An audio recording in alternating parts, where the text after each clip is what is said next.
Good morning, friends. It's day 78 and it's Wednesday the 17th of June 2020, and we're looking at 2 Corinthians 4:7-18. More reasons, says our little book, to keep going. I have to admit, I wonder, are you the same? That I have caged bird syndrome at the moment. I've kept my mind off things that I'm not allowed to do by the government and church house, and busied myself with daily notes in the jam store and food boxes for the council and phone calls and the drive-in services, etc, etc, etc. But it's all beginning finally to point to a pathway of getting back to normal. I can't wait. I wonder, are you feeling this way yourself? In prayer, when the church and the family are all committed to God's keeping, attention turns to the bereaved and the sick, and it's been a very active time. And yet I am understanding more and more as the days go on that I am like those jars of clay that Paul speaks of here. Roughly at the start of this lockdown, our friend Jim in church sent me the song, and I've shared it with you so many times now. And it's called Yet Not I, But Christ Within. And this has been my daily thought. Honestly, it has. A real blessing every day, if I'm honest. Like the pots, all we do as believers is we serve a function. But pots are fragile. They age. They begin to crack. Bits crumble. They need repair. And eventually they get retired off.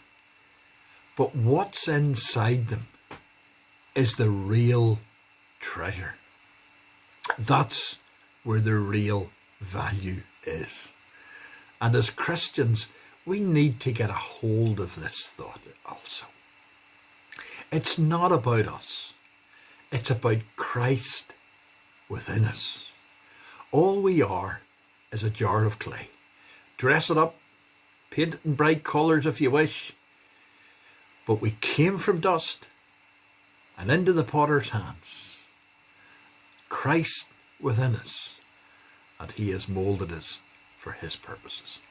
And friends, all Christians carry this treasure. For the gospel message of Jesus is a treasure. In Jesus' parables, he spoke of this treasure. Matthew 13:44, the kingdom of heaven is like a treasure hidden in a field, which a man found and covered up. Then in his joy, he goes and sells all that he has and he buys that field.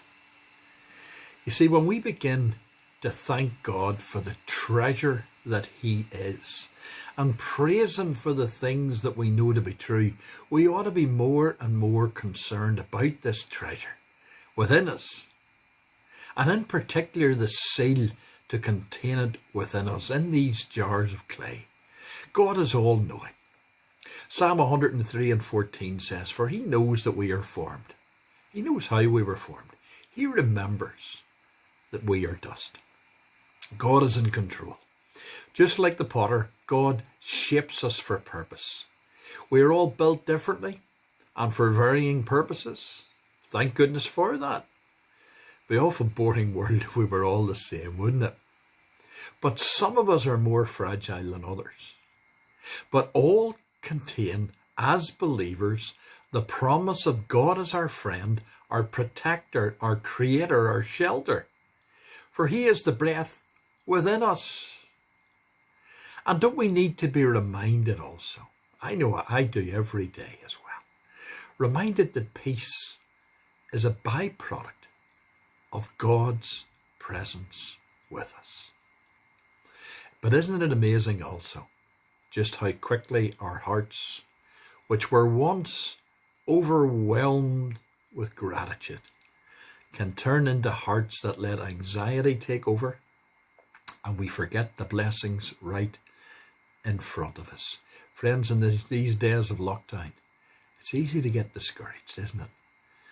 But we are these jars of clay filled with God's presence.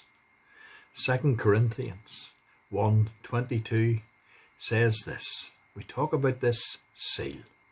Now he who established us with you in Christ and anointed us in God, who also sealed us and gave us the Spirit in our hearts as a pledge. Friends, we have a valuable treasure in jars of clay. Here's what Paul says, but we have this treasure in jars of clay to show that this all-surpassing power is from God and not from us. We are hard pressed, he says, on every side, but not crushed, perplexed, but not in despair, persecuted, but not abandoned, struck down, but not destroyed. We always carry around in our body the death of Jesus, so that the life of Jesus may also be revealed in our body. For we who are alive and always being given over to death for Jesus' sake, so that his life may also be revealed in our mortal body. So then, death is at work in us, but life is at work in you.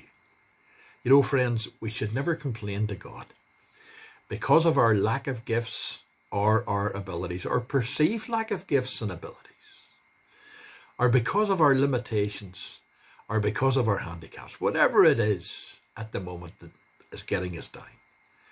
The important thing about a jar of clay container is that it be clean, empty, and available for filling. We should desire to become, friends, instruments for special purposes, made holy, useful to the Master, and prepared to do any good work. That's what Paul told Timothy. We are jars so that God might use us.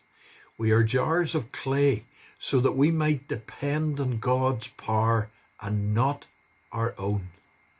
Paul was not afraid of suffering because he knew that God would guard the container so long as Paul was guarding the treasure within it.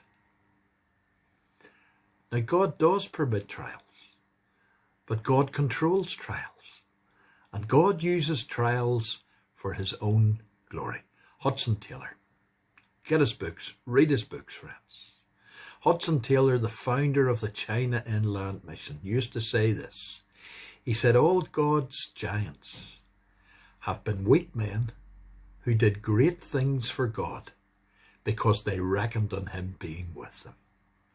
Sometimes, friends, God even permits our jars of clay bodies to crack under pressure. Do you ever feel that way? So that some of the treasure, as it were, would spill out and spiritually help other people. You know, people lying in hospital, I have been so blessed by some of them. You see, suffering exposes not only our weaknesses, but also the glory of God.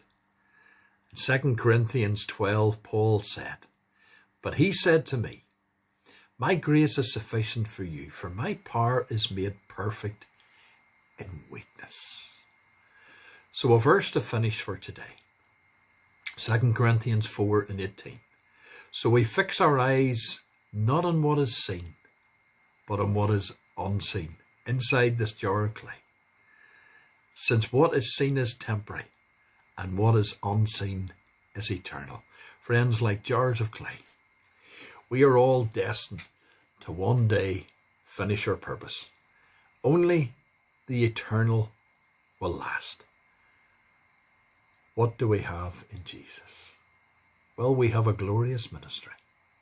We have a valuable treasure within us.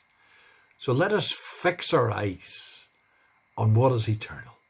Therefore, as Paul says in verses 16 and in verse 1, we do not lose heart. The Lord bless you real good this Wednesday morning.